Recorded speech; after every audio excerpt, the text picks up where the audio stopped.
Futures, a debate and panel exploring equalization of school funding, was chosen by our dedicated debate intern, Avery Buckle. We'd like to thank Avery for her work in putting this together, and I'd like to extend my thanks as well to the rest of the ABU staff and the Debate Society for their work in making this evening's program a success. Our partner, the John R. Park Debate Society at the University of Utah, was founded in 1869. It runs a growing high school outreach program offering over 1,000 hours of annual service to local high schools, invites high school students to compete in the Beehive Bonanza High School Tournament at the University of Utah, hosts the Beehive Forensics Institute High School Debate Camp each summer. The Debate Society has hosted more than 30 campaign debates and issue forums over the last decade, featuring community organizations ranging from the Utah Minutemen to the American Civil Liberties Union, and political figures ranging from Governor Gary Herbert to former Salt Lake City Mayor Rocky Anderson. It was recognized in 2016 as a University of Utah Beacon of Excellence. It is ranked in the top 10 nationally and first in the Pac-12 by the National Parliamentary Debate Association. And most recently, this past March, congratulations, the Debate Society won the National Parliamentary Debate Association's season-long national championship. The director of the Debate Society and tonight's debate moderator is Michael Middleton. In addition to being the Debate Society's director, Michael is an assistant professor of argumentation and public discourse in the Department of Communication at the University of Utah. He has over 20 years of experience in competitive debate and argumentation pedagogy. I'd like to welcome all of you tonight and to thank you again for being here, to thank our Debate Society partner, to thank Senator Stephenson, Representative Quinn, and Mr. Anderson for participating in this evening's discussion. Before I turn it over to Mike, I'd like to mention two things. If there's anyone here who is not registered to vote, please consider texting to the word voterize, V-O-T-E-R-I-S-E, 788-683. Also, this is being live streamed on Facebook.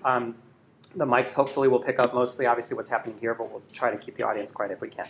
So without further ado, let me please welcome Dr. Middleton.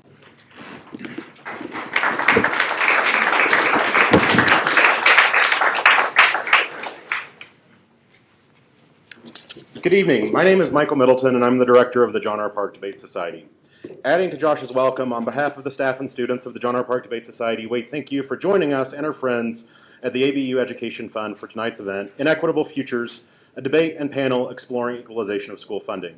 And of course, we'd like to also extend thanks of the Debate Society to our guest speakers tonight, who we are sure will deliver a vibrant and energetic discussion. I'll introduce them in more detail later, but join me in thanking Senator Howard Stephenson, Representative Tim Quinn, and Vice Chair of the Utah County Democratic Party, Justin Anderson.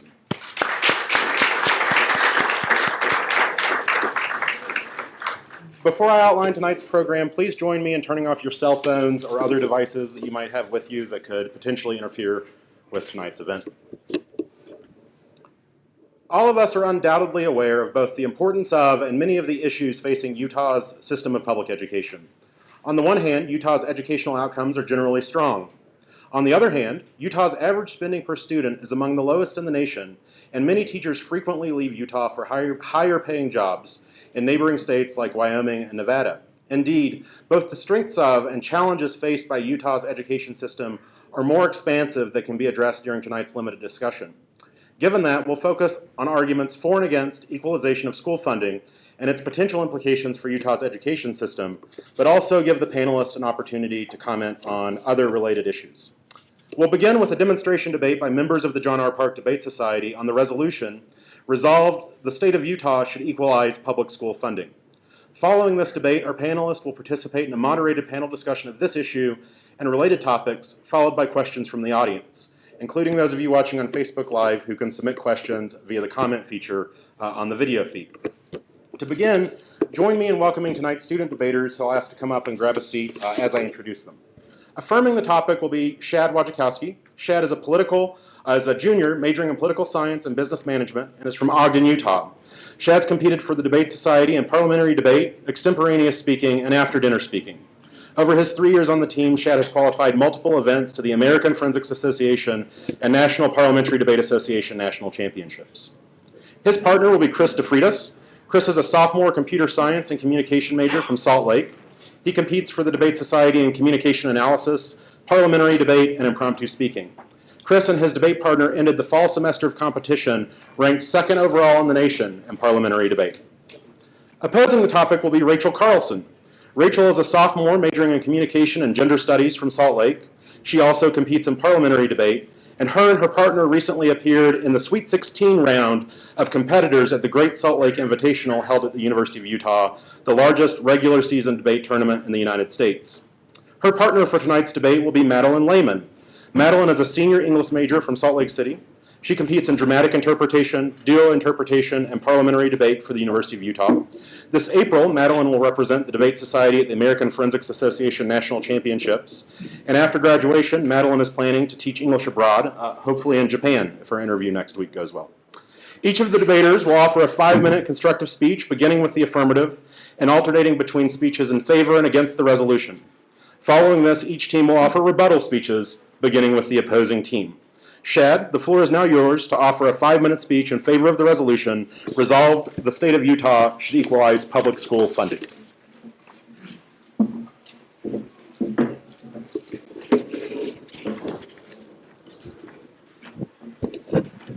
Free, high-quality public education is one of the cornerstones of a just and democratic society. For this reason, my partner and I uphold the resolution. Resolved, the state of Utah should equalize public school funding. To garner your support for this resolution, we will offer 2 primary contentions. Our first is that there is an alarmingly high disparity in educational funding in the state of Utah right now. Second, these inequities contribute to higher teacher attrition across the state. The first reason you must support the affirmative is that there is a blatant need for equalization. Utah's educational funding operates on a system of economic stratification that disadvantages students in districts from Logan to St. George. As it stands, the total budget for any given public school in the state of Utah is based on the property tax revenue accrued by the district. It should be obvious that this system will disproportionately impact communities of lower socioeconomic status. For example, as the Utah Taxpayer Association illustrates, on September 11th of 2017, Daggett School District spends $20,000 per student per year, compared to the $6,113 spent by Morgan School District per student per year. The 140 miles between these districts makes a $14,000 difference, a difference created solely by the level of wealth in these communities. Such disparities in spending reduce the quality of education made available to students in poorer areas of the state. What's more, school districts that do not have access to adequate funding will experience the negative effects of statewide teacher shortage more acutely. The Deseret News on March 13, 2017 found that 56% of public education teachers in Utah that started in 2008 left the profession by 2015, often citing insufficient pay as their primary reason for their departure. The mass teacher exodus, according to the National Commission on Teaching America's Future, costs Utahns on average $1,188,000 per year. If teachers are leaving because they are not well paid, poorer districts, those with lower property values, have little recourse to secure qualified educators for their students. Thus, vast differences in property value are creating egregious disparities in the educational funding allocated to Utah students. We need school funding equalization to correct this injustice. The second reason you must join the affirmative in upholding the resolution is that the equalization of school spending will stall Utah's massive teacher attrition. Unequal access to resources across school districts in Utah creates a competitive environment which privileges wealthy districts able to allocate greater funds to teacher pay. The Salt Lake Tribune on October 17th of 2017 provides a clear example of why funding equalization is so necessary. They report that in Tooele, teachers start at an average salary of $37,000 per year. 30 minutes east, teachers in Salt Lake County start at $43,000 per year. Tooele Superintendent Scott Rogers expressed his frustration to the Salt Lake Tribune, citing multiple instances where teachers have abandoned their positions in Tooele on a Thursday to start a new job along the Wasatch Front the following Monday. The choice isn't difficult for teachers looking to make a more sustainable living, when all they need to do is add a half hour to their commute each day. Superintendent Rogers explained the district would like to bring their starting salary to $40,000 per year. Quote, but we just don't have the property tax valuation to bring that kind of revenue in, end quote. The district's ability to pay and retain teachers is tied to the value of property in the area, a factor far out of the control of both educators and their students. An equalization of revenue across the state will provide students equal access to qualified teachers regardless of their parents' socioeconomic status.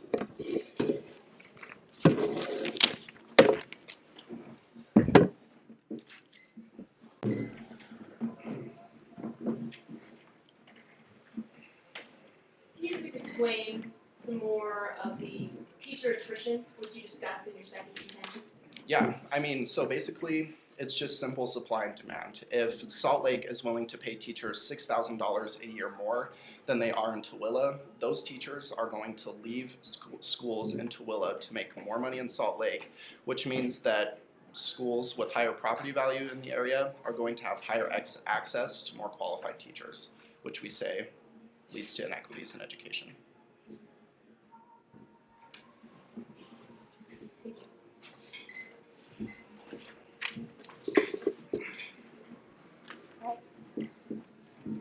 While the affirmative team has presented funding equalization as an easy, quick solution to educational inequities in the state of Utah, we negate the resolution for the following two reasons.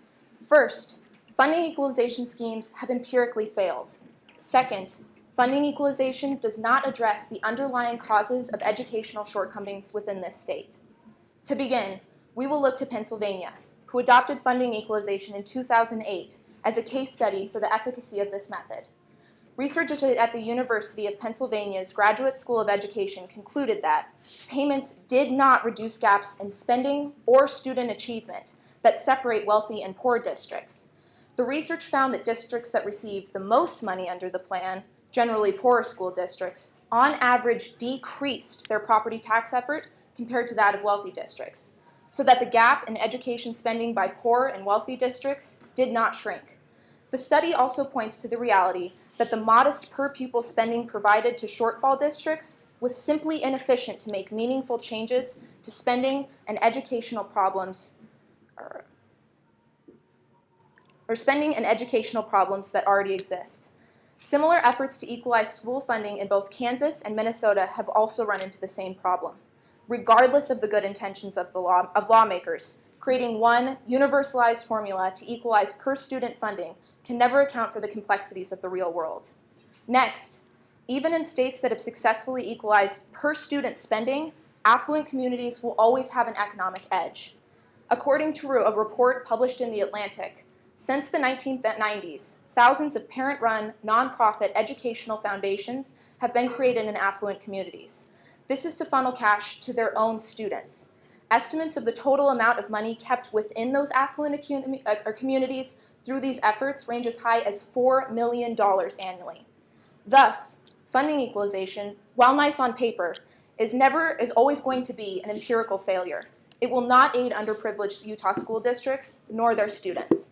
Second, funding equalization fails to account for the myriad of causes creating educational disparities within our Utah school systems. Christine Cook, a former public school teacher and current educational policy analyst at the Sutherland Institute, explains, simply asking for more money only addresses part of the problem. If our public schools are failing students, it is in part because the system is poorly designed to meet those students' needs. Our public dialogue should progress from money to policies that will allow our system to improve student outcomes. Research shows that when it comes to funding, what matters most is how we spend it. The perfect illustration of this is a comparison of Utah and Washington, D.C. Half of Utah's discretionary spending budget is dedicated to K-12 education.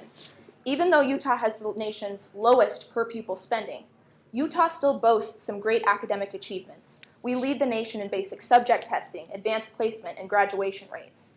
On the other hand, the District of Columbia outspends the nation in per-pupil outlay, yet there is no shortage of attention to the dismal state of D.C. schools and the status quo, and how their system is currently failing its students. Utah should also rethink local control. States should empower districts through policies like assessment choice, in which districts choose tests from a menu of approved options. Excessive testing and privacy of data concern many families. Resolving these issues through policymakers closest to the students they're helping allows for solutions crafted to meet specific, on-the-ground circumstances that need to be worthy of being called solutions. Furthermore, the Center for Western Priorities isolated 3 causal factors for a lack of adequate educational funding in Utah. 1, an artificially low general tax rate on property and personal income.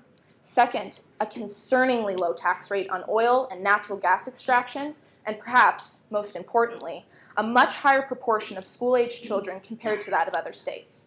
So, unless the affirmative has a way to change the birth rates for the entirety of the state of Utah, and I doubt that they do, the plan has little to no substantive change because it does not address the true causes of educational inequities. In summation, while the affirmative position is certainly well-intentioned, it falls short of the mark. It will not create a more effective or equitable educational experience for students in our state. Thus, we negate.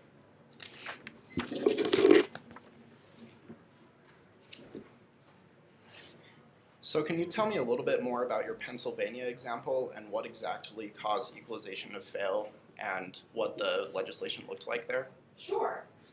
So Pennsylvania talks about that even though funding was equalized between students, the main problem underlying this was that the total amount in the pool was not enough to cover the differences between school districts. So even though everything's being dispersed equally now and we're all getting a share of the total wealth, there's still not that much wealth in the pool to equally divide it out in a way that can actually make substantial change for those students.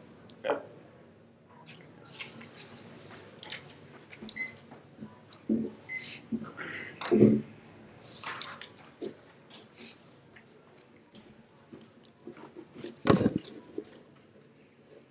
The key question of this debate is how to best advance the educational opportunities of Utah's students.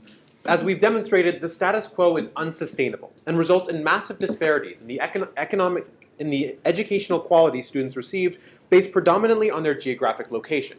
Lower income municipalities make less in property taxes. This results in less spending per student in those areas simply because it costs less to live there. No one's education should be held hostage by their home's property value. But this unjust framework will continue to perpetuate itself unless some action is taken to balance the scales. To see who best achieves this goal, we'll first look at the negative's contentions and then review the affirmative position. First, the negative team has 2 primary contentions. In their first point, our opponents painted a picture of cynicism, giving us reasons why equalization would be ineffective and supporting it through anecdotal evidence.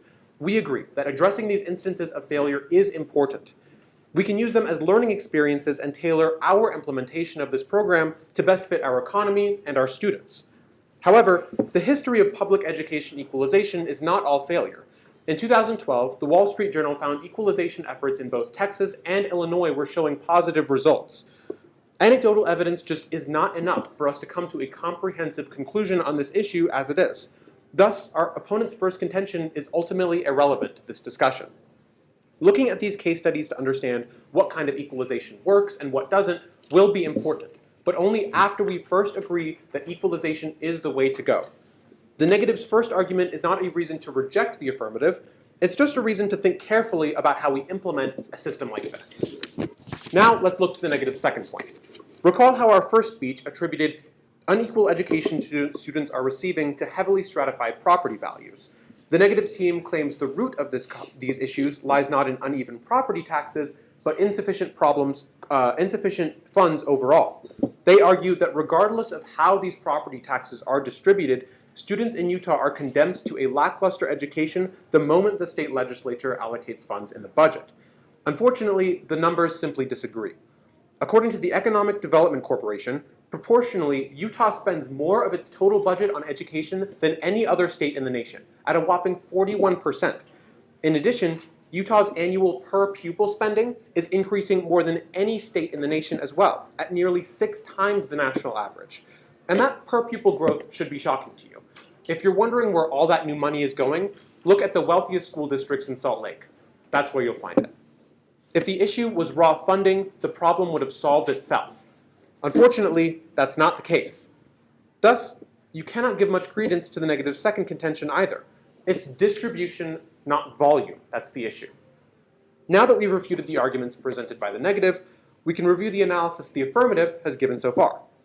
In our first contention, we outline the problem of uneven funding and how leveling the playing field will be critical for securing a brighter future with more opportunities for our students.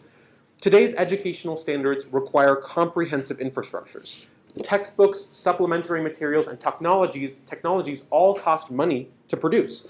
But to function in tomorrow's job market, our kids will need an exposure to a variety of disciplines, opportunities to study their passions from a young age, and most importantly, technological literacy. It's not just about showing up and taking notes anymore. Money plays a critical role in education. Here, the second point of the affirmative analysis becomes essential. Even when critical infrastructure is present, either through legacy or donation, the issue goes deeper than just access to books and laptops, but to teachers themselves. Schools with more funding can entice talented teachers with higher salaries, resulting in a clear stratification of educational opportunities.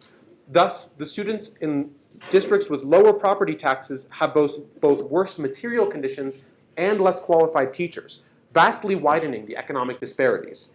The solution to each of these problems is clear. Raise the bar. We cannot accept these conditions as a consequence of the free market. Businesses may fall prey to the often volatile nature of real estate, but students should not. As the affirmative team, we stake our ground here. The economic status of your parents should not determine the quality of your education.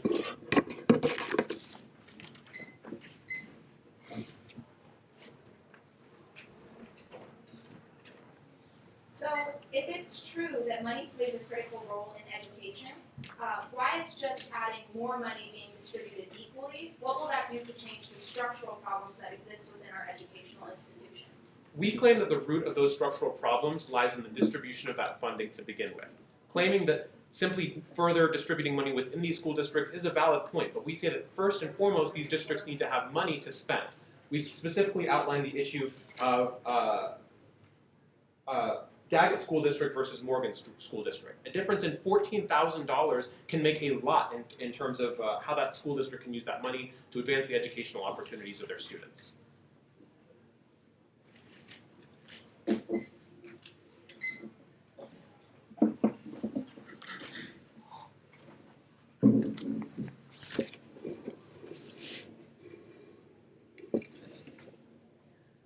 Our opponents aim to paint us as pessimists, saying that our position comes from cynicism and doubt. We disagree. The negation is simply willing to face the reality of the situation. Even if we equalize funding across districts, this will not solve for the main causes of our state's educational crisis.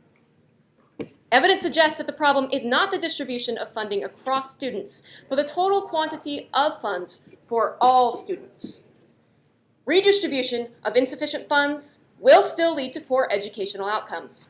While our opponents would like you to think that there is no real harm in supporting the resolution, only the risk of making the system a little better, they are incorrect for two main reasons.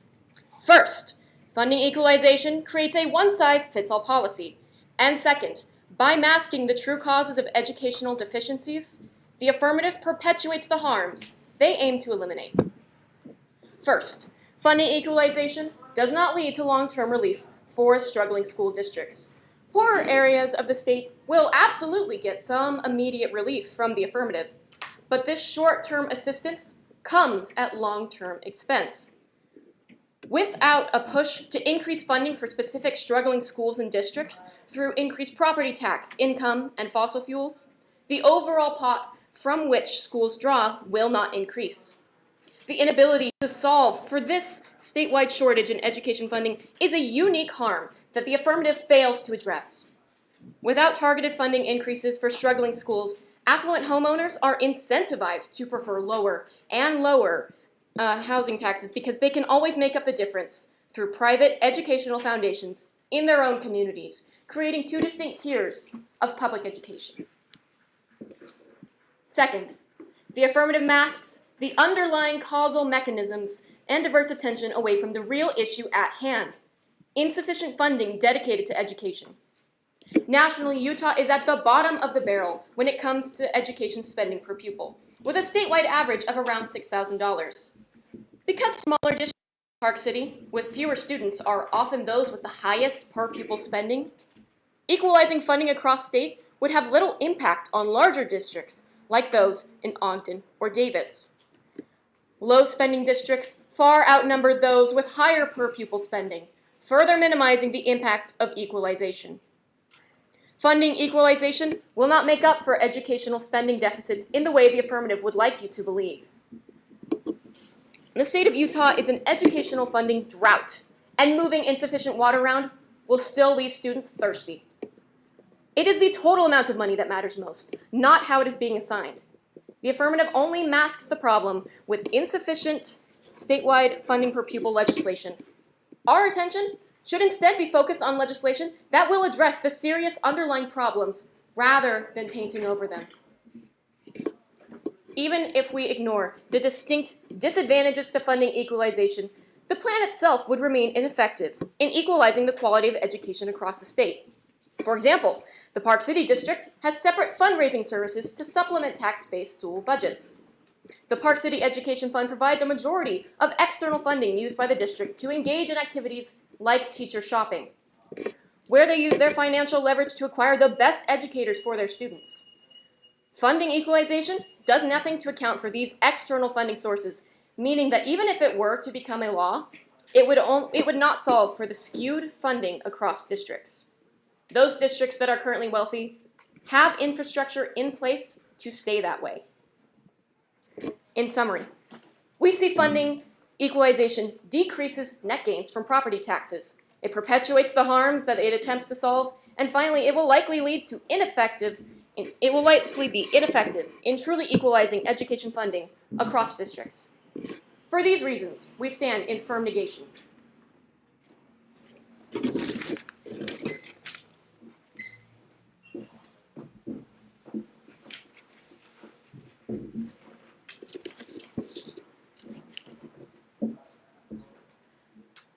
There are two central questions in this debate.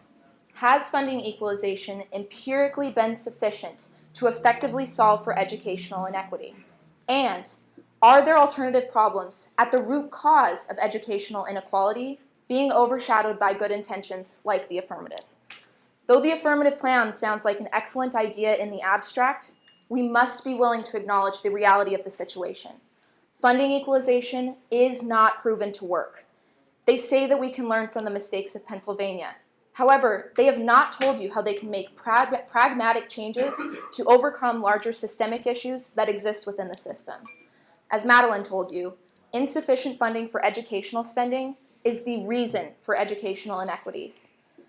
This is where the more nefarious issue of the affirmative exists. Affirming the plan masks the underlying issue of insufficient funding associated and dedicated to educational spending. The problem with education is the problem with education is the total amount of money in the pool, not how it is being assigned.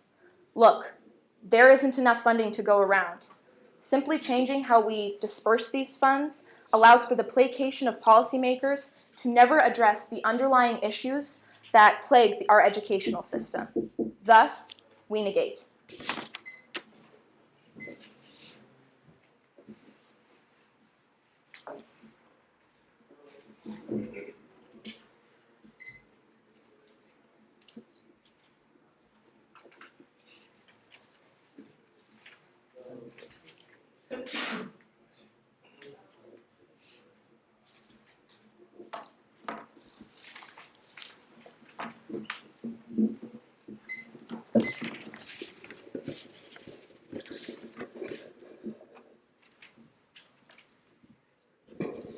Students in Utah should not be treated like pieces of real estate, and their quality of education should not depend on where their parents live. That is why the affirmative is going to win this debate. First, you need to look at that funding is currently going to Salt Lake City schools. On the negative side, they highlight that total amount spent on education in the state is the most important thing. However, they do not respond to many of our arguments that we give you. We tell you that in Utah, per pupil spending is increasing at the fastest rate out over the country. Additionally, our total education spending is also increasing across the state. We tell you that because this is true, we need to make sure that our students are getting equal access to this funding and not that it continues to go disproportionately to students in more wealthy areas. Only then will we see more inequities in Utah's education system.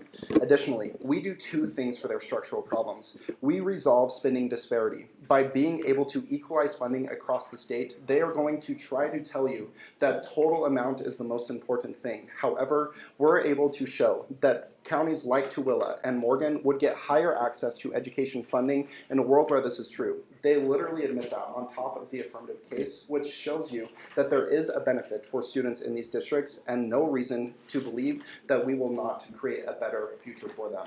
Additionally, we tell you to look at Scott Rogers, the superintendent of Tooele County. We tell you that him saying that they would like to increase their total salary to $40,000 per year just goes to show that there is inequities right now in our education system, and we would be able to resolve that with an equalization, which is why you are going to be supporting the affirmative in today's debate.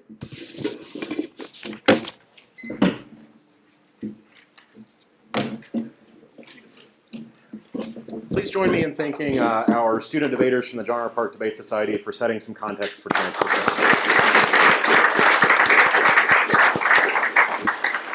We're going to take about 3 to 5 minutes to invite the panelists up and for the debaters to leave, and then we'll resume with our panel discussion. If you're watching from home, we'll be back in 3 minutes. We're not leaving.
All right, welcome back. Tonight we have an excellent panel of speakers to share their thoughts on this topic that the student debaters gave some context for. Before we begin, I'll introduce each of them.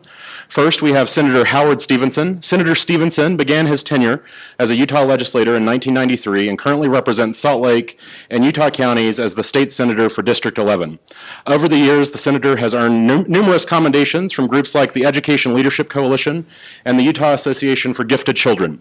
Senator Stephenson currently serves on the Senate Education Committee and the Senate Revenue and Taxation Committee. Please join me in welcoming Senator Howard Stephenson.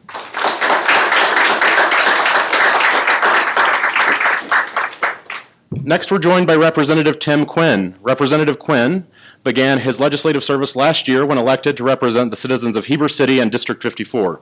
Representative Quinn currently serves on both the House Judiciary and the Revenue and Taxation Committees. Please join me in welcoming Representative Quinn.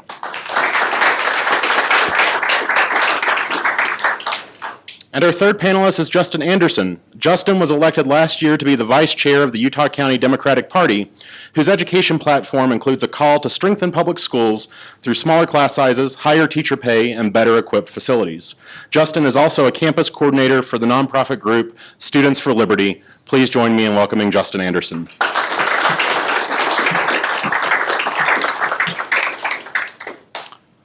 For tonight's discussion, each panelist will have 3 to 5 minutes to share their opening thoughts on issues related to the topic addressed by the demonstration debate or related issues. Following that, I will pose questions to the panel, and each speaker will have 2 to 3 minutes to respond to the question or to their colleagues' comments. As time permits, we will take questions from the audience, and if you're joining us via Facebook, you can send questions by commenting on the Facebook feed. If necessary, I'll offer panelists the opportunity to respond to remarks from their colleagues, rebuttals. At the end of the discussion, after the questions, each speaker will have 3 to 4 minutes to offer closing remarks. Our timekeeper is here in the front row, and then we'll be holding up time cards to help you keep track of your time. Before we begin, once more, join us in thanking our guest.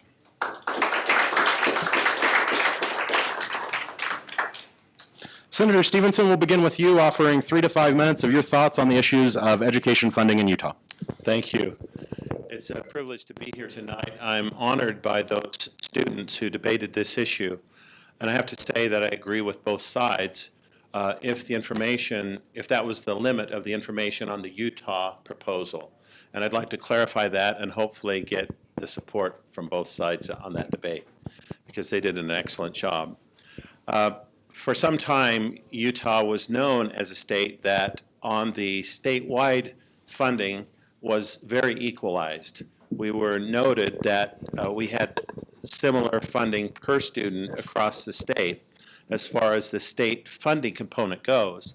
But in the mid-90s, the Utah Legislature slashed the statewide property tax for education in half and gave more authority to local school boards to impose more property taxes, so that now 75% of all school property taxes is kept by the school district itself.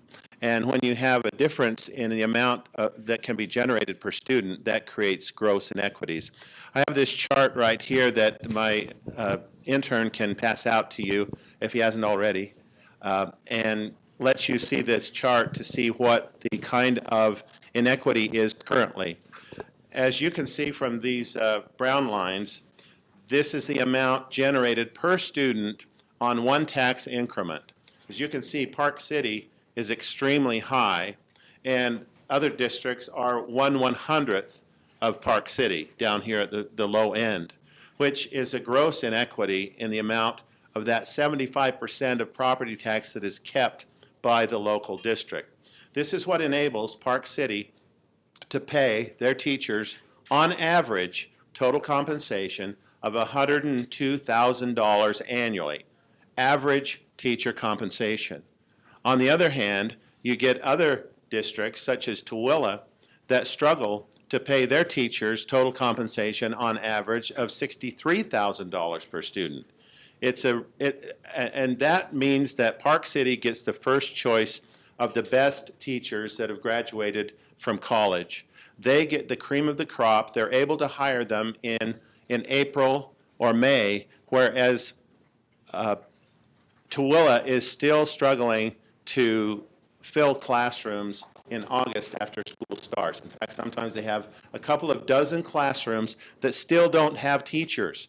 And then the other districts up at this end that have money poach their best teachers in the middle of the school year in order to attract them to their district to get $6,000, $7,000 more for teaching in their district. Tooele simply does not have the capacity to pay their teachers more unless the state does something about it. And so the legislature, over the last 10 years, has filled up this part here on the green to bring equalization to this level. But our goal is to bring it up to second place, which is South Summit School District, so that everybody can have at least that much, and then they can compete for salaries and programs for such as AP classes, international baccalaureate, and concurrent enrollment, those kinds of classes that are denied the students in those smaller funded districts. I want to point out that unlike Pennsylvania, we require that if you're going to get any of this funding, you have to impose the tax rate on your people. So you can't do what they did in other states where they start getting state money and they lower their property taxes. If you lower your property taxes, you lose state funding. So it's based on your tax effort, not just your poverty. And that overcomes one of the arguments of the team that wanted to negate the proposal. Also, the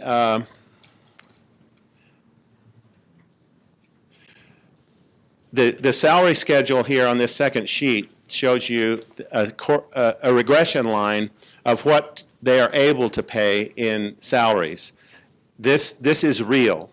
This means that those students in these lower-end funded school districts are less able to get a quality education, because we all know that the highest indicator of quality of education is the quality of the school teacher. The school teacher is the thing on which a student's performance is based and is measured, and if we don't provide that, we are not treating them fairly.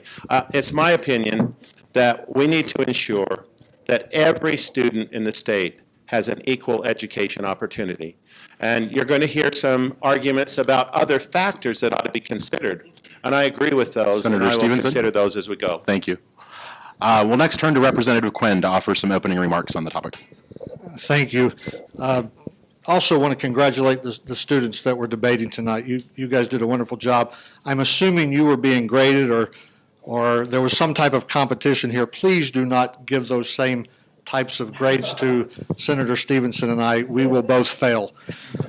Having said that, just a few things. First of all, one of the students in his opening remarks said that the disparity in the 41 school districts in the state of Utah is alarming.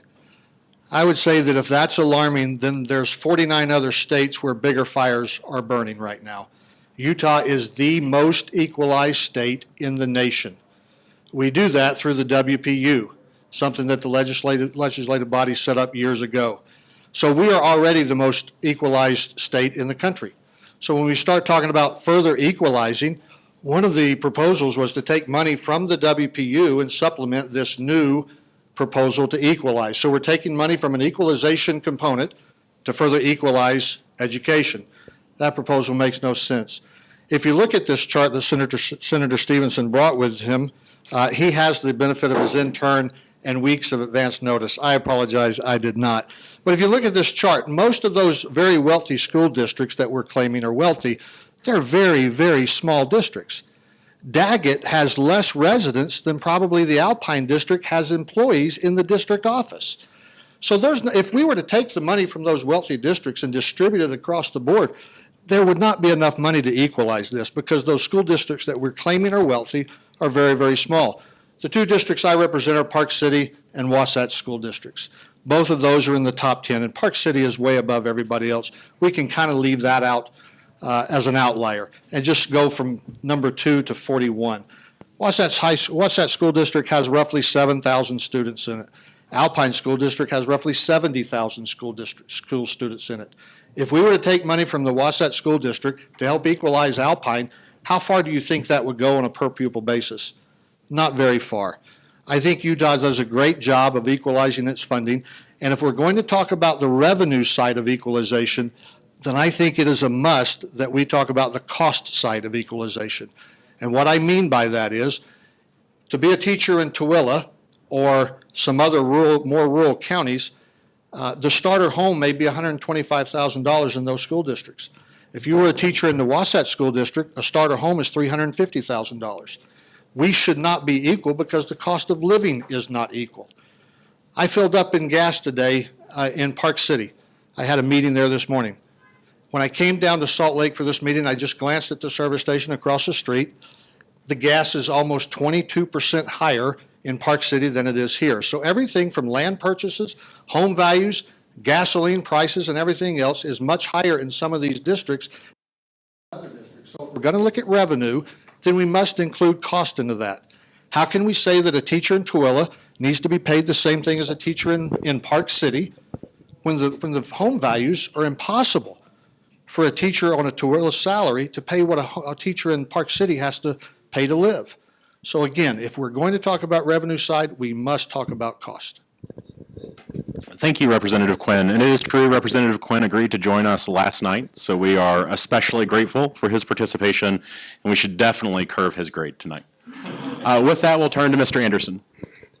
Thank you. Again, I wanted to reiterate what Senator Stephenson and Representative Quinn has said on thanking and congratulating the debate team that was here tonight.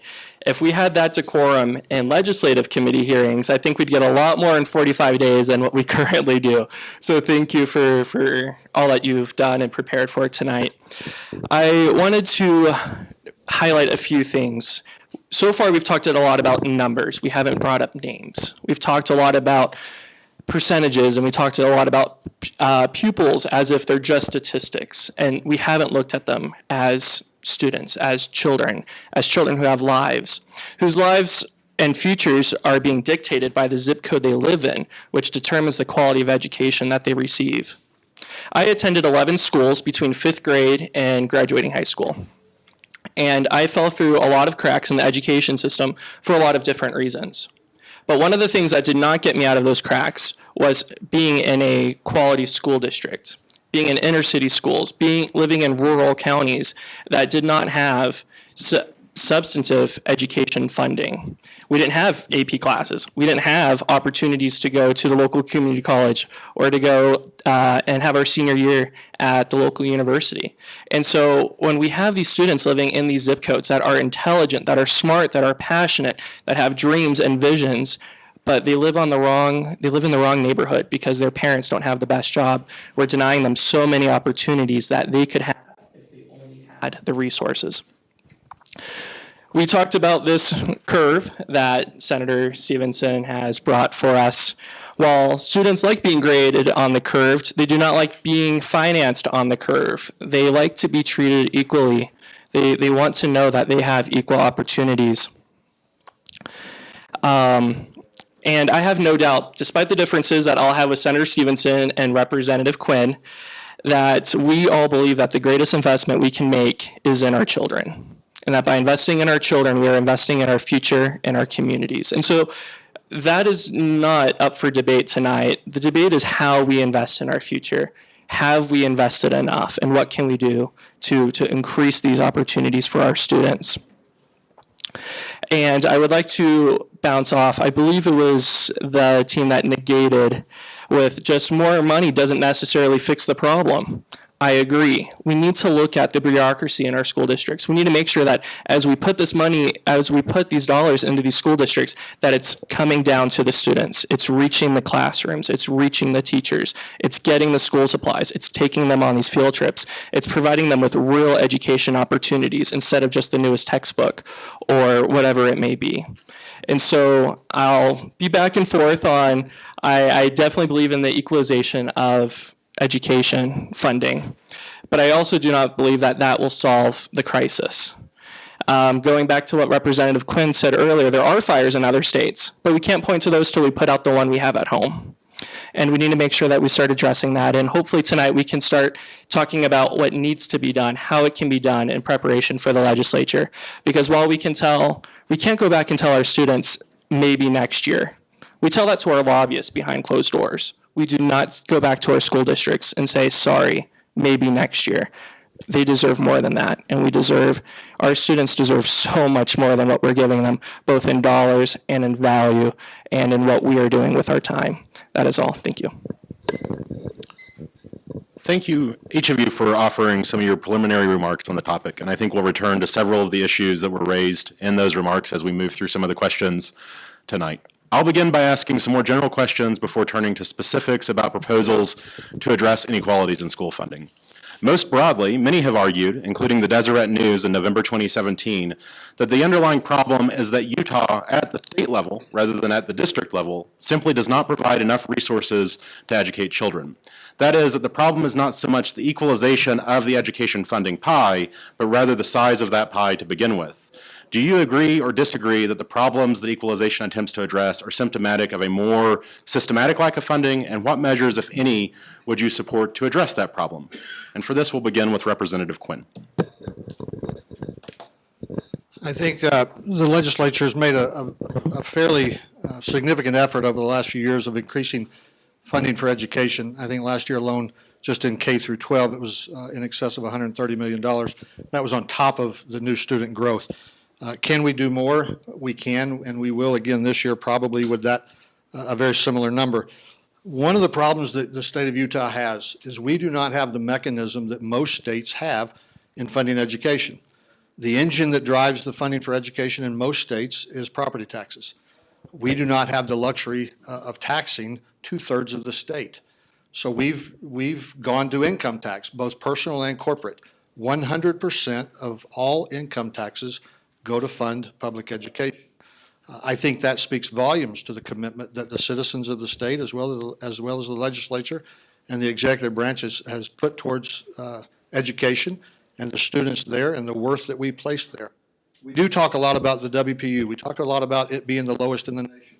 But like one of the groups over here stated, we rarely talk about the achievements. What are we doing with those dollars that we're always told is the lowest in the nation? Our teachers, their total compensation, we rank 20th in the nation. Our test scores from 8th graders and 4th graders in standardized tests come in either at the top or in the top 5 across the nation. Our graduation rates have been rising every year, and we're at the top in the nation. So we do a lot. Our teachers ought to be congratulated with what they do with the dollars that we do spend on education. But when we have limited resources to tax from a property standpoint, and we're putting 100% of income tax, both corporate and personal, I think the challenge that we have is to continue to grow the economy so that our income taxes continue to grow. We collected in 2017 per capita more revenue than we've ever collected in the state's history in income taxes. And we did that because we've made investments in the infrastructure and the business climate so that businesses want to come here. They hire people, they pay good wages, and we collect more revenue, and we're able to funnel that into education. From a statutory standpoint, we cannot change that formula of 100% going into education, and I think that's a good thing. Mr. Anderson. Does the pie need to be bigger? Absolutely. How do we do it? I wish that our 5th graders were treated the same as CEOs when it came to what happens on the floor of the House, floor of the Senate, and legislative committee hearings.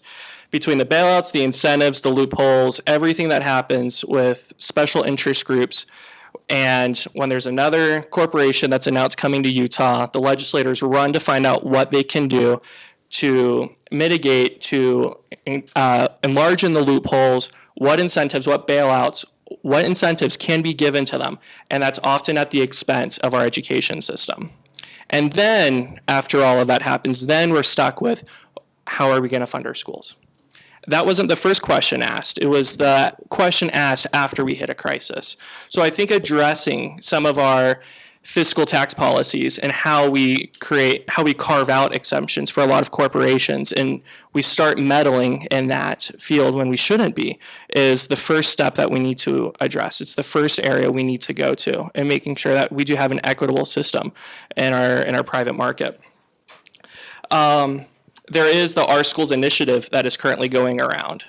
And that's looking at increasing taxes, the income tax, to be able to increase the funding for public schools. And I think while we should be increasing public funding for schools, there's also great concern that I have shared previously, and I know others have, that making sure it doesn't disproportionately affect those on fixed and low incomes.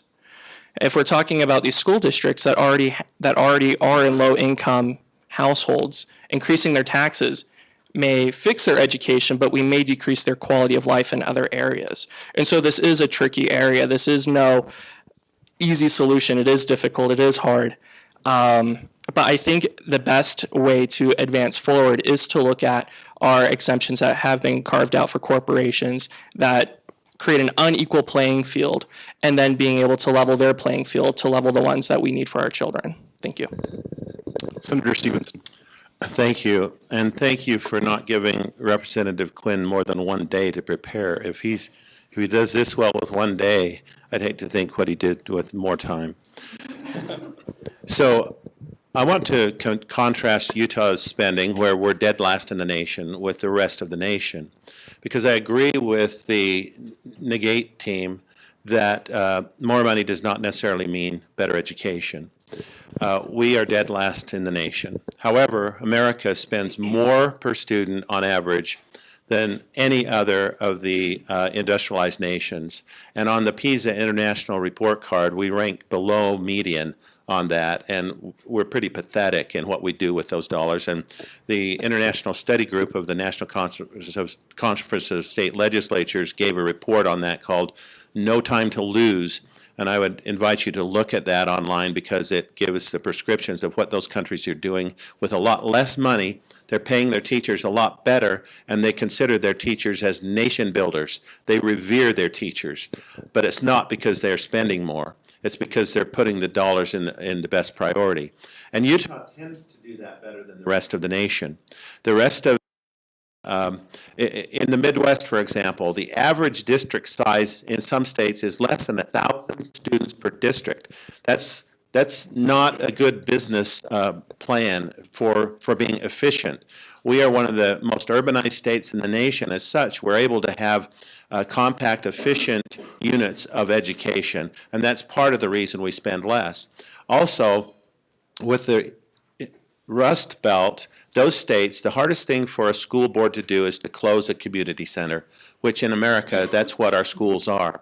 And so they don't. And so they have a third of the students that school was made for, with all of the overhead of a student body that would be 3 times that size.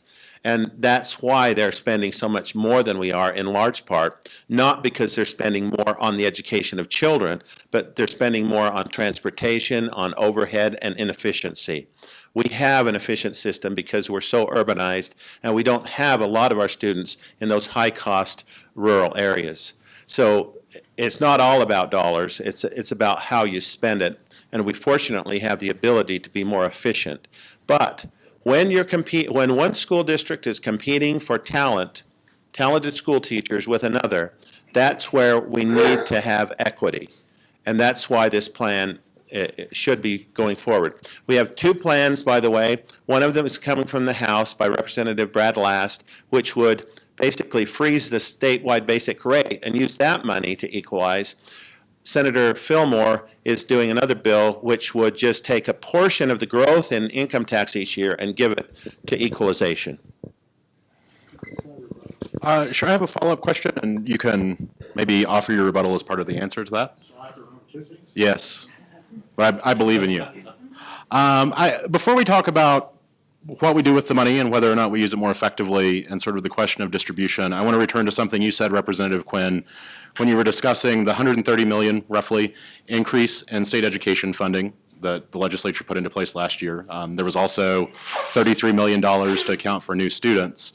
The Salt Lake Tribune, and particularly Mikkel Withers, the former superintendent of SLC School District, argued that that 4% increase was the yearly increase in the WPU, and that most of that money really just accomplished covering increases in cost of living and basic infrastructure upkeep, which sort of returns us to the question of while we're able to maybe sustain the system through these increases, and the legislature consistently provides those increases from year to year, is there a need to significantly expand the funding pool, potentially through a tax increase, I suppose, is the question that I'll ask you, and then you can offer your rebuttal. Before I forget the rebuttal, I'll do that first, if that's okay. And that is, I think my newly introduced friend to my left here said tongue-in-cheek in the beginning, he wishes that the legislature had as much decorum as the debaters did tonight. And I just want to say publicly, and this was my first year, so it was a very pleasant surprise for me. Senator Stephenson and I, we have debated vigorously in rev and tax. I think you would agree with that. But the minute that debate is over, it is over. The minute we have a debate on the floor of the House or the Senate and we press our button to vote, it is over.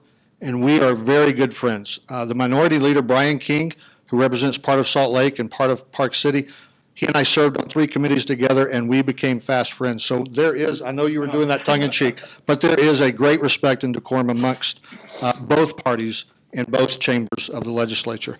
The other thing I wanted to actually rebut was the notion of corporate incentives. The vast majority of those corporate incentives that are given in the state of Utah are what we call post-performance.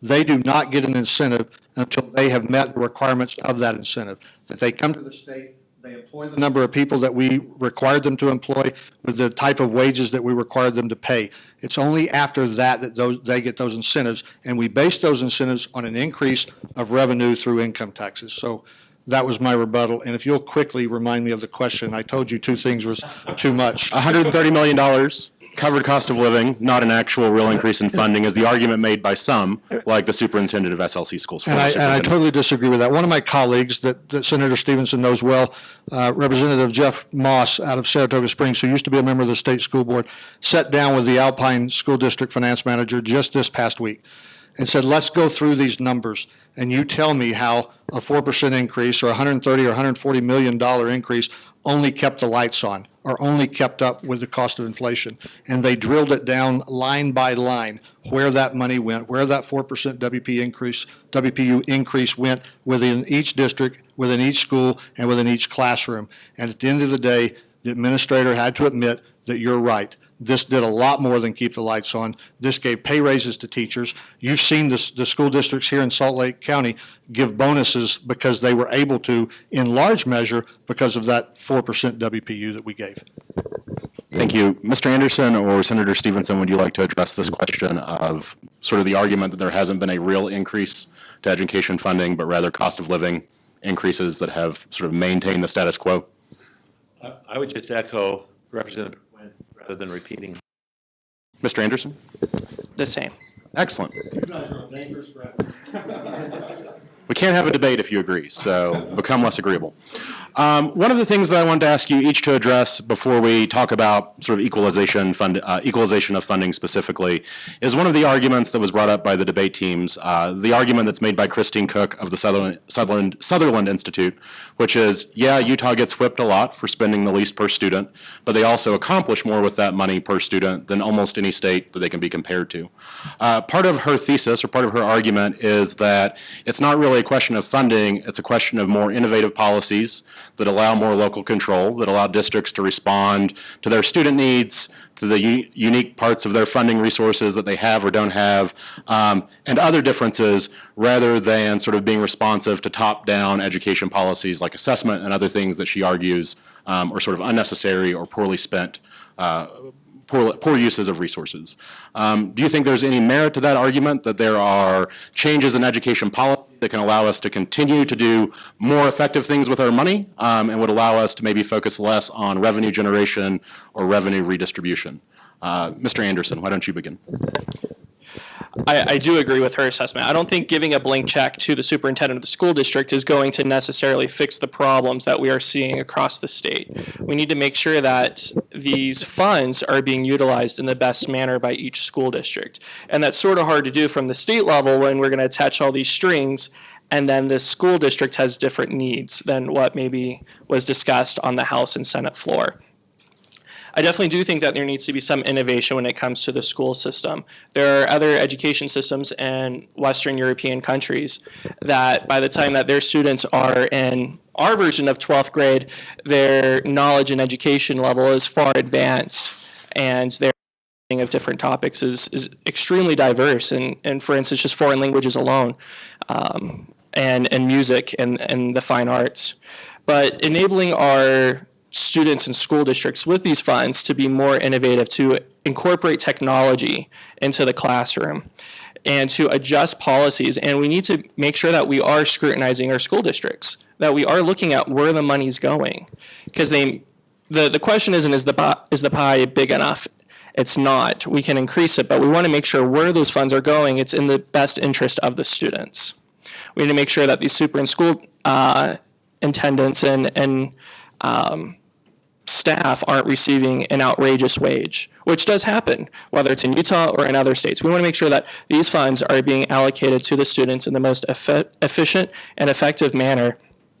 Otherwise, a blank check is not going to do anything at all. It simply will not, and that's not what we want. We don't want to throw money at these students. That's, at the end of the day, they don't actually know how much their education costs. They just know how good the education was. And we want to make sure that they see the difference. And whether it goes to school trips, fine arts, increasing their band program. Saratoga Springs just went to the Rose Bowl Parade, which is absolutely amazing and phenomenal, and should be congratulated for that. But our other school districts should be up and running for that as well. Our high school students should be able to be in dance programs and everything else, and should be able to pursue the passions of life rather than just studying a biology textbook. And so I do agree with her assessment. What that means from attaching strings from the state legislature, that's a whole other topic, and I don't know if that can really be done in an effective manner. Senator Stephenson. Thank you. I'd like to draw from the International Study Group of the NCSL and their findings on how American schools differ from those in other countries that are higher ranking on the PISA International Report Card. What we found is that there are some really key issues, despite the fact that they spend less per student than we do. And one of those is teacher preparation. Teacher colleges in those high-ranking countries do what the school districts and the state-funded school system tells them to do in preparation of those teachers. In America, we have 1,400 teacher colleges, each doing their own things, and none of them doing well in preparing teachers to be good teachers. There is very little in an apprentice-type program where they learn by doing, by being observed and instructing students. Instead, they learn theory, and then they're graduated, they're given a parchment and said, you now are authorized to teach. The second thing is induction. Our induction of teachers into the profession is the worst in the world compared to those other industrialized nations. Here's what we do. We turn a teacher into a classroom, and we say, invent education, first-year teacher. Good luck. Here's your 30 kids. Here's your classroom. Now do stuff, as if they know how. In those other countries, they give apprenticeships, they coach, they support, and no first-year teacher would ever be allowed to develop a lesson plan, because instead they learn high-quality lesson plans, how to deliver them effectively. And that's why those countries are doing so much better on the international report card than we are. It's not that we need to be spending more, it's that we need to be spending the money in better ways. The other thing is that they focus more on their staff and teachers. In Utah alone, the number of employees in a district, you know what percent of that is teachers? You would expect, well, that's their main function, isn't it? That's the main function of a school district. Shouldn't it be 75, 80% of the staff should be teachers? It's less than half. Even in Utah, less than half of the staff in a school district are in front of and teaching students. And I think that's a big part of the problem that we need to fix. Representative Quinn. I think my memory's playing tricks on me. I've forgotten the gist of the question, but I'll follow up with what Justin said. I think there are way too many strings attached from the legislature when we fund education.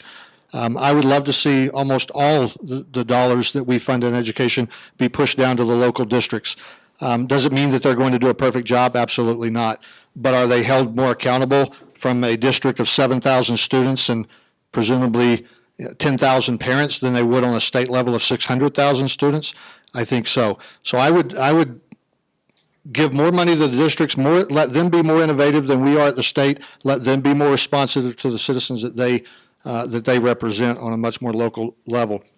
I think, though, I want to make a statement. I think that we, in regards to the question, we do spend way too much time in this state talking about WPU, lowest in the nation, teacher compensation, and we spend way too little time discussing outcomes. And I think we shortchange our teachers, and what the gratitude that I think I have for the public teachers who taught 8 of my children through the public education system, we shortchange them when we have that discussion. They are doing miraculous things with what we just talked about, less dollars perhaps than any other state in the nation. So I want to change the discourse of this conversation. Let's stop talking about dollars and go back to what Justin said in the beginning and start talking about students and teachers and the outcomes that those teachers are getting from those students. That's where the conversation ought to focus. Does it take money to do those things? It does. But let that be the lesser part of our discussion and talk more about students and what the teachers are achieving with what we've given them thus far. My last question before we turn to audience questions has to do with probably the most difficult part of this conversation, which is if we do agree that we ought to try to create more equalization, even if not complete equalization of funding, the devil is in the details, right? And as we were researching this, we can identify, other than not changing anything, maybe 3 ways of accomplishing this, right? One is, 2 of them are what Senator Stevens mentioned, right? Which is Senator Fillmore's approach of taking a portion of the annual WPU increases and dedicating that toward an equity fund. From what we've read, that might be about 1/3 of that increase per year that's set aside for equity funding. An alternative proposal is what you mentioned, right? Freezing the basic tax rate so that it does not get reduced over time, so we increase revenue over time as the tax base goes up. The third proposal is that sort of comes out of the Our Schools Now initiative, right? Which would be roughly a little less than a 1% per year increase on income tax, which they argue would create $750 million more a year in education funding that could then be used as part or in part as an equity fund. Are there any of these proposals that you find more or less acceptable, or is there an alternative that you think is not being discussed that ought to be a part of the discussion as these bills come forward and they're debated in the legislature? We'll begin with Senator Stephenson. I agree with the Fillmore proposal of taking a portion of the growth in income tax and using that over time to bring all the districts up to a certain level based on their tax effort. So they have to impose the tax effort on their own taxpayers if they're going to qualify for the equalization. The second best alternative, I think, is to freeze the basic rate. That would generate something like $25 million a year, and that would grow each year over time to add to that, or a combination of those two. I think the proposal by Our Schools Now is well intended, but even they admit that the initiative process is difficult because they can't amend it through the process to improve it.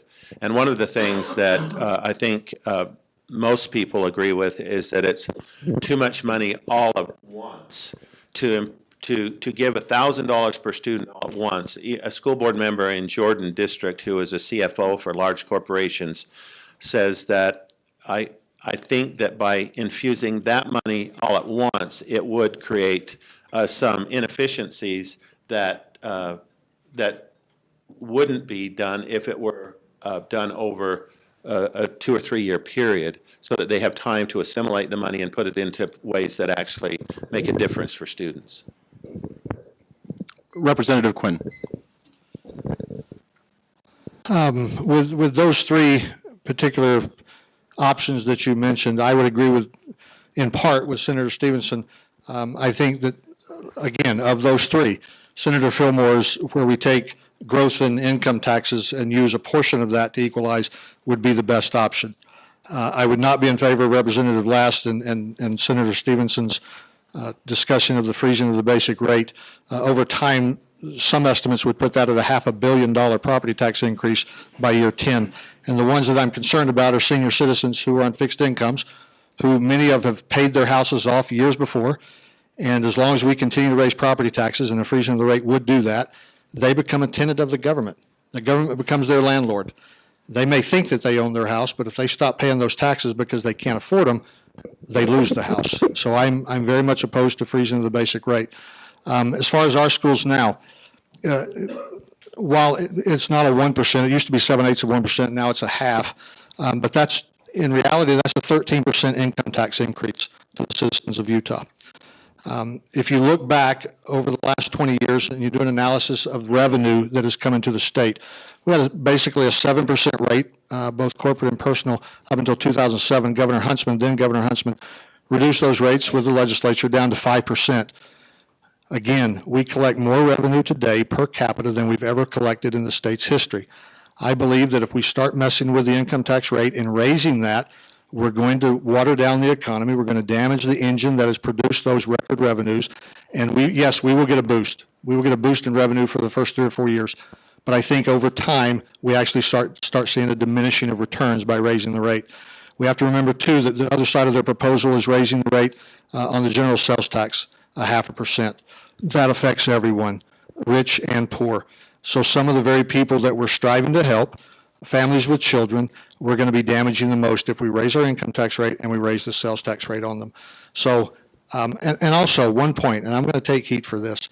If you look at the Our Schools Now initiative, they are not proposing, to your point, Justin, about corporate loopholes and incentives, they are not proposing raising the rates on corporations in this state. These are the elite corporate leaders in the state, and they want to leave their taxes alone. They only want to raise the income tax rate for the everyday citizen in this state, not their own, not the corporation rate. So why is that? If it's such a good idea to raise rates, why not do it across the board and raise theirs as well? And I think I know the answer to that question. Before we get to Mr. Anderson, and I don't want to take too much time from the audience, I don't want you to feel hemmed in by those 3 options. Are there alternatives that we haven't discussed tonight that you think provide a better alternative, or no change at all you think is the best way forward? I think that if we continue trying to build the economy, grow wages, which we have been doing better than any other state in the nation, and we keep having these 3%, 4%, and 5% WPU increases, and we make sure that the money is used properly, which I think everybody on this dais would agree with, then we achieve some of the things that we hope to achieve in our education funding. I'm certainly against 2 of those proposals. Of the 3 that's on the table, Senator Fillmore's would be the one I would support if that were my option. Okay, thank you. Mr. Anderson. I have a love-hate relationship with all of the above. I think there are great details in all 3 proposed plans, and I think there are things that need to be improved in all 3 as well. And my perspective isn't coming, I'm not a legislator. I am just an average Joe living in Orem, and I'm involved in the community. And so when I am looking at this, I'm coming at it from a non-legislator's perspective. I'm going off of all I have, which is my own background and my own experience. And the one I lean towards the most would probably be Senator Fillmore's, followed by Our Schools Now. And the problem I have is when it comes to increasing taxes on those who are on fixed incomes and low incomes. My family right now, I'm originally from Ohio, they're all on some form of government assistance. And that's how I was raised. That's just our socioeconomic life. That's just how it was. That's just the life I knew.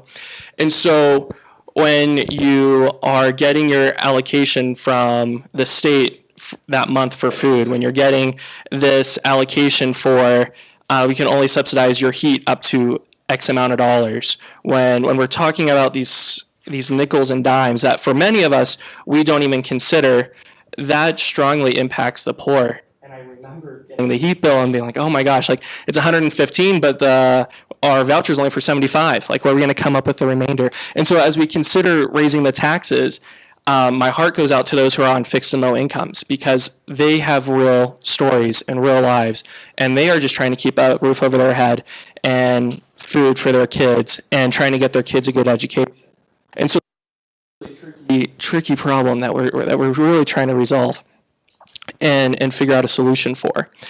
But if there was a way that we could address the corporate loopholes, if there was a way that we could address the corporate tax breaks, if there was a way that we could just have a uniform codified code when it came to how we treat corporations, that would, I think, bring a lot of revenue to the state that otherwise is missing through subsidies. Another thing would be to address the equitable funding, and I think Senator Fillmore's plan would definitely carry a lot of weight through that. And then from there, discussing what other additional revenue options, increasing revenue options there are. And so that's how I would address it. But I'm really hesitant when it moves forward on any of the plans because I'm not a legislator. I have to think about families such as my own that I have now and how that affects those who live in my neighborhood that are in the same situation. So I'm sort of torn, love, hate on all three. So thank you. Let's take a few moments for questions from the audience. If you have a question you'd like to pose for any of the panelists or for all of the panelists, that's what we have time for now. Please keep them as questions and not arguments for the panelists, and we'll give them an opportunity to address them. Is there anyone who would like to pose a question for any of the three folks who are here tonight? Yes, sir. How are we looking at improving the efficiency of our school districts? At one point, I live in Ogden. Ogden and Weber County, there were some school districts. There were some definite boundaries. Urban sprawl has brought the two together. Why are we funding two separate administration groups for that school, those two school districts at this point? Are we looking at those things? Nice We do have a few of those counties that have more than one district. Weber is one of them. Salt Lake has multiple districts, but they're very large districts, and so they have economies of scale. Summit County has 3 districts, and the legislature attempted many years ago to combine those, and it wasn't accomplished. But we do have fewer districts than most states. There are some districts in the Midwest that have over 1,000 districts. And as I said before, some of them don't have more than 1,000 students on average in the whole state. So we are more efficient as business units, but we still could improve. They claim that we have the lowest administrative costs, but when I see that less than half of staff are teachers, I question whether they really need to have that many staff who are not teaching children. Anyone else like to address it? Other questions from the audience? Yes, sir. Yes, Representative Quinn made a bold assertion, which is that most of the incentives for Anderson refers to as tax loopholes are post performance, and I'd like to know the source of that. You know, what you're saying, more than 50% of all the money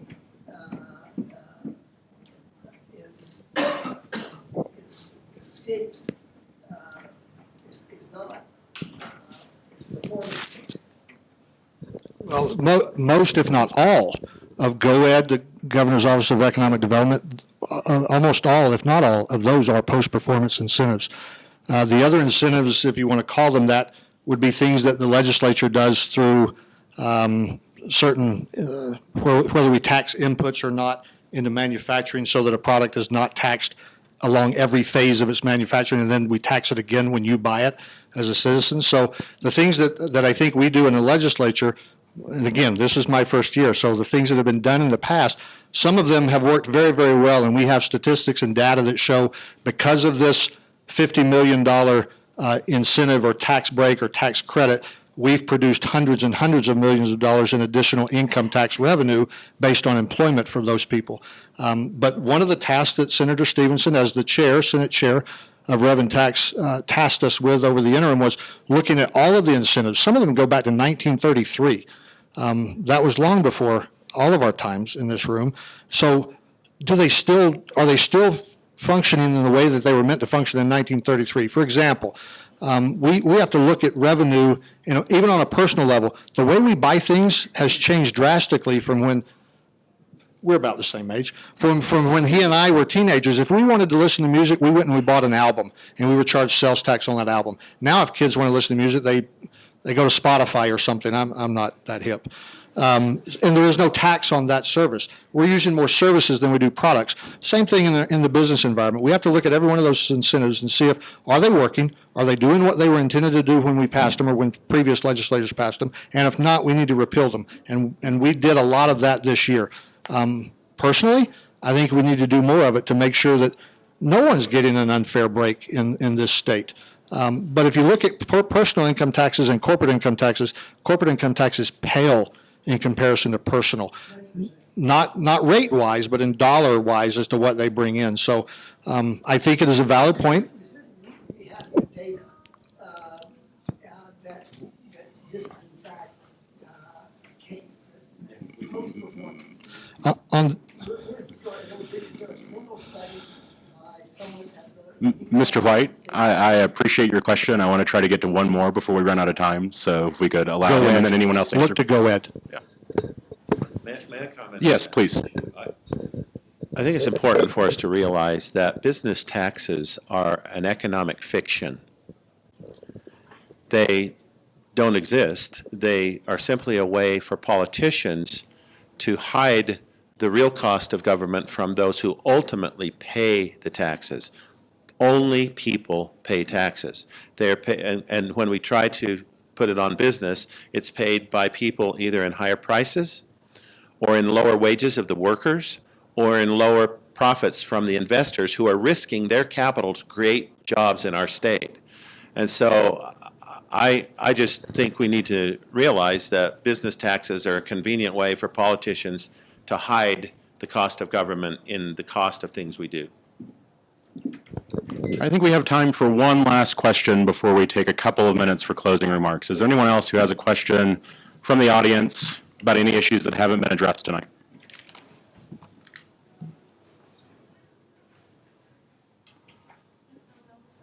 Courtney? So it seems like there's some consensus on distribution being an issue more so than the volume of the funding that we currently have. So once you've identified that a district is not allocating their money in a way that is most economically efficient for like the students specifically, what parameters do you have for like rectifying those situations? Like once we know that they're not spending the money in the best way possible, what is the next step of action? I'll take a stab. You may not like my answer. If you look, there was a question somewhere else, maybe it was to this gentleman from Ogden.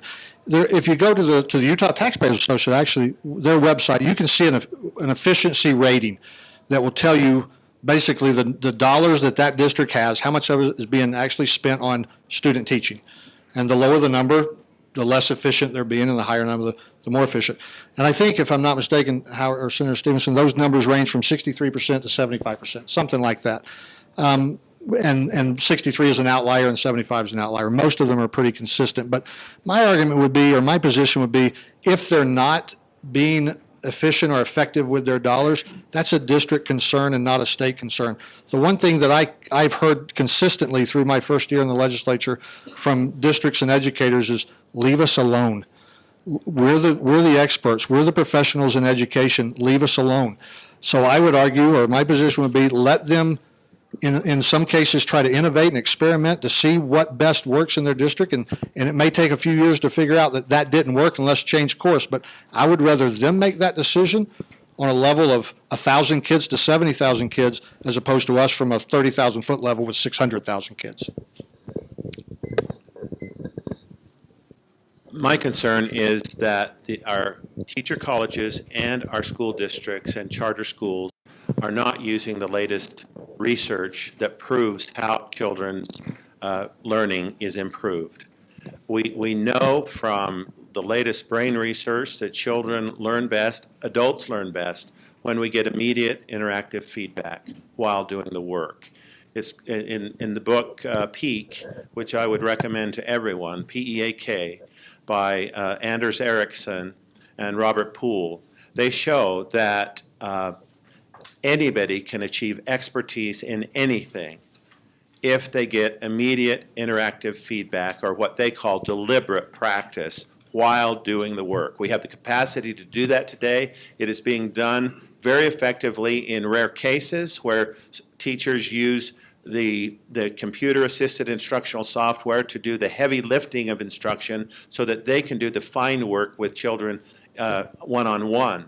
And it really does lift the burden for them. It takes the manual instruction, pick and shovel type teaching away from the 19th century and puts us into the 21st century by exponentially increasing student outcomes. We've seen it in our Upstart program for 4-year-olds in Utah that is #1 in the nation in preparing kids for kindergarten. We've also seen it in our reading software when used with fidelity. Our math software, no longer should a child go home and cry over 30 algebra problems with parents who can't help them. We have the ability today to provide intervention and instruction mid-problem as they go wrong, and then they get 100% on their homework because they got that virtual tutor to help them do it better.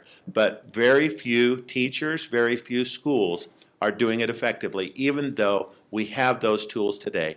They are still in the 19th century, and I'm doing everything I can to move them, kicking and screaming, into the 21st century. We're going to stop there because there's an event that was supposed to start at 8 downstairs. We bought 10 extra minutes from them. That's the Debate Society way. To turn to your closing remarks. So we'll give each of you 2 minutes to summarize or address any issues that you haven't had a chance to address. We'll go in the reverse order that we did when we started. So Mr. Anderson, 2 minutes to offer any closing thoughts. Thank you. I would like to go back to your question as part of my closing. This does put a burden, an additional burden, on our parents and on those who are raising our kids in our communities.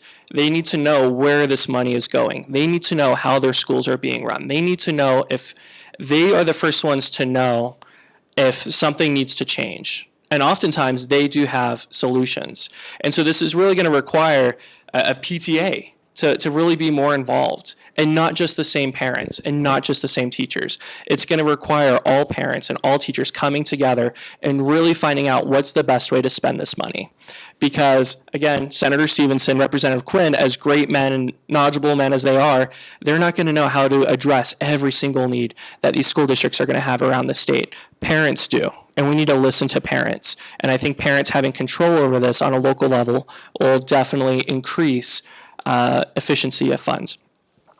I would like to spend just a brief second on thanking all of our teachers. Again, Representative Quinn said they do so much with so little, and hopefully we can give them a little bit more to even do more with what they have. And then when it comes to these students, they have names. We need to learn about them. We need to learn their stories. Again, earlier I said they have visions and goals and dreams and passions, and they want to become the first in their science field. They want to invent this. They want to become that.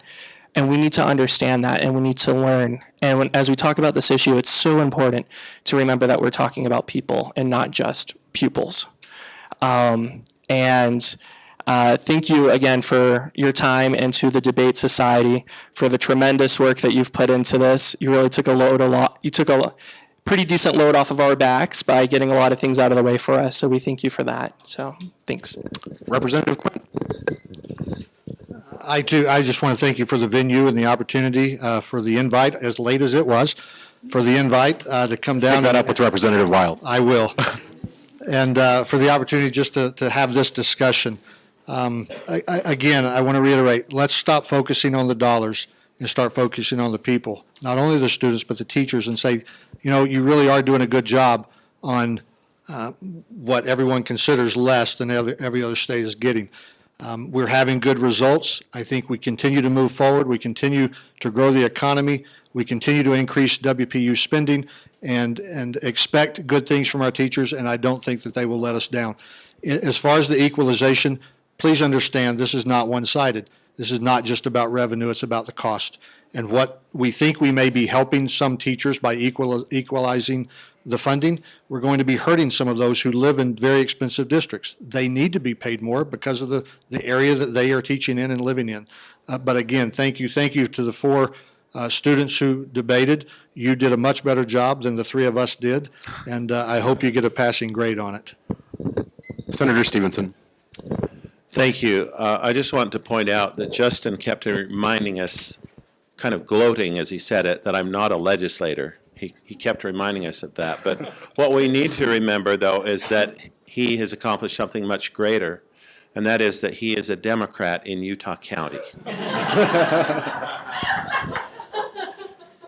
This has been a wonderful experience, and I appreciate it. I just hope that all of you will go to our website that will be up soon called fairstudentfunding.com. There we will have 2 videos for you to look at to help explain why we need to do this in Utah. I hope this year that the legislature will actually do this. It won't happen overnight, but over a 10-year period, we can actually get all districts, based on their tax effort, to generate the same number of dollars in local property taxes that all other districts do, except Park City, which we're not trying to take money from them. We just want to ensure that others can catch up closer to them. With that, I want to ask you once again to join us in thanking tonight's guests, the student debaters, and our partners at the ABU Education Fund for tonight's event.